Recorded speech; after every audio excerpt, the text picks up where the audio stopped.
Ashadhi पाठीसाठी command centre तयार करण्यात आलंय। जयकुमार गोरेंच्या आदेशानुसार सेंटर तयार करण्यात आलंय। अत्याधुनिक तंत्रज्ञानाचा वापर करून निरीक्षण करण्यात आलेलं आहे। पालखी मार्गावर हजाराहून अधिक पोलीस तैनात करण्यात 10,000हून अधिक पोलीस तैनात करण्यात आलेले आहेत।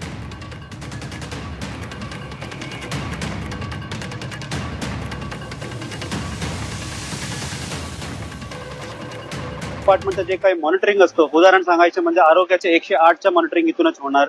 या व्यतिरिक्त पोलीस डिपार्टमेंट मार्फत जे काही कॅमेराज लावलेली आहेत त्या कॅमेराचं मॉनिटरिंग आणि इथून सूचना सुद्धा इथूनच होणार। या व्यतिरिक्त आम्ही शहरामध्ये लावलेल्या सगळं सीसीटीव्हीच्या मॉनिटरिंग आणि रिपोर्टिंग सुद्धा इथूनच होणार। वाळवंटमध्ये असलेले पूर्ण मॉनिटरिंग इथूनच होणार। म्हणजे बेसिकली एक शब्दामध्ये सांगायचं म्हटलं तर पूर्ण पंढरपूरच्या ब्रेन असा आपण कमांड इंटिग्रेटेड कमांड कंट्रोल सेंटरला आपण लावू शकतो। याच्यामध्ये सगळे डिपार्टमेंटच्या प्रमुख आहेत, त्या प्रमुख इथे उपस्थित असणार आहेत। त्या प्रमुखामार्फत आम्ही पूर्ण टीम्स लावलेले आहे। पोलीस डिपार्टमेंटच्या मार्फत सुद्धा कर्मचारी दिलेली आहेत, या व्यतिरिक्त आमच्या डिपार्टमेंटच्या सुद्धा कर्मचारी दिलेली आहेत। म्हणून कुठेही कोऑर्डिनेशनचा लॅप्स होता कामा नये। आता